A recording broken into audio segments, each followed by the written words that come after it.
नमस्ते नमस्ते नमस्ते, ये है अफवाह।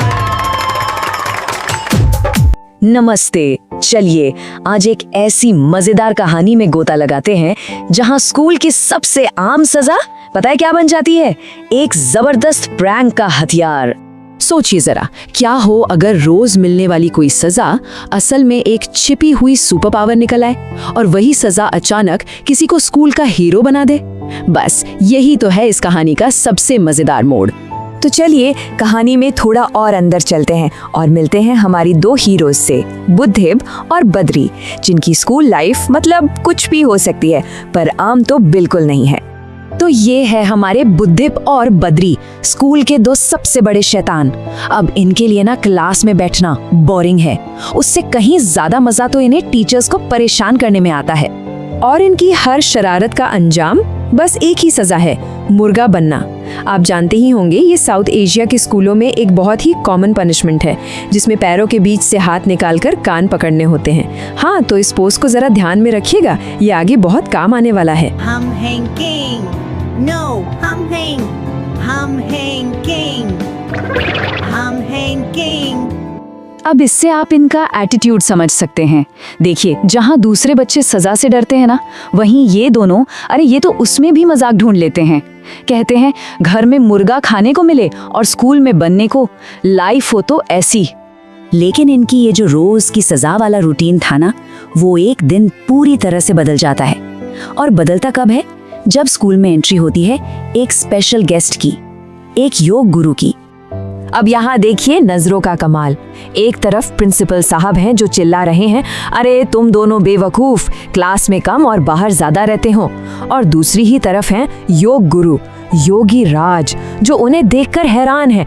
वो कहते हैं, अरे वाह क्या लचीलापन है, तुम तो भविष्य के योगी राज हो।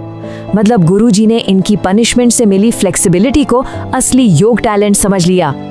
अब जब योगीराज ने पूछ ही लिया कि भाई ये टैलेंटेड लड़के इतनी एडवांस्ड टेक्निकें सीख कहाँ से रहे, तो बुद्धिब और बद्री ने एक सेकंड भी नहीं गवाया, बस मौका देखा और एक शानदार कहानी कर दी।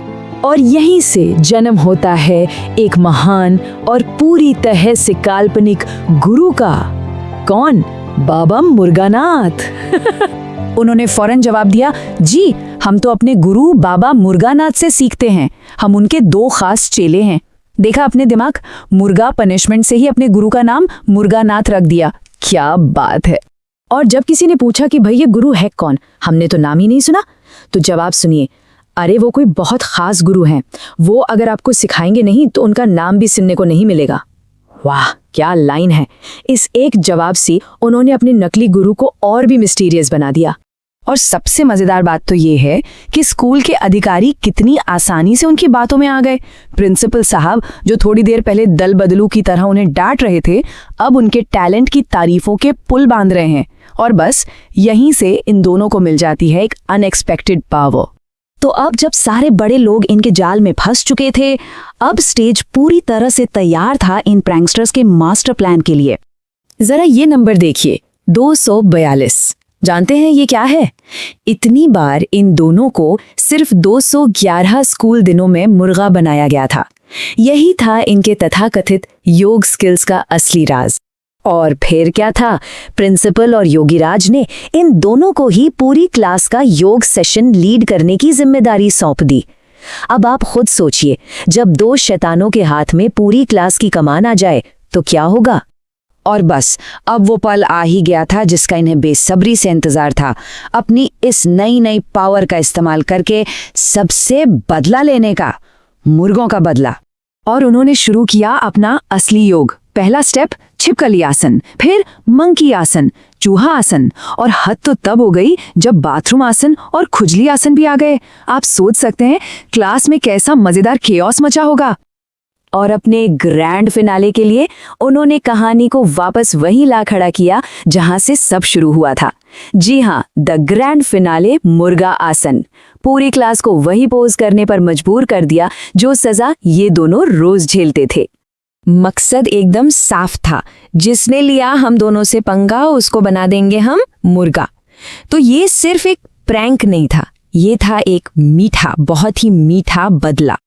और प्रैंक का पीक पॉइंट, जब पूरी क्लास को हुक्म मिला कि आंखें बंद करके पूरे 20 मिनट तक मुर्गा आसन में रहना है। सोचिए वो सीन, स्कूल का पूरा मैदान मुर्गों से भरा हुआ था। तो उस वक्त सिचुएशन क्या थी? प्रैंक सक्सेस 100%, टीचर अवेयरनेस 0 और स्टूडेंट सफरिंग वो भी 100%। पर ये शांति ज़्यादा देर टिकने वाली नहीं थी। और जैसा कि मैंने कहा, ये ज्यादा देर नहीं चला। जैसे ही प्रिंसिपल साहब वापस लौटे, उन्होंने पूछा, ये क्या हो रहा है, सबके सब मुर्गे क्यों बने हुए हैं? और बस प्रैंक का दी एंड हो गया। तो प्रैंक का पर्दाफाश हो गया, बुद्धदेव और बद्री पकड़े गए। लेकिन क्या उन्हें कोई फर्क पड़ा? बिल्कुल नहीं। वो तो पकड़े जाने के बाद भी पूरी तरह से बेफिक्र थे, शायद अपने अगले प्लान के बारे में सोच रहे थे। और यही बात तो उन्हें सबसे अलग बनाती है ना, कि वो कभी सुधरने वाले नहीं हैं।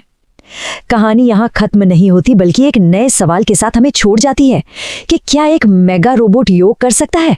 अब ये इनकी अगली कहानी का आइडिया है।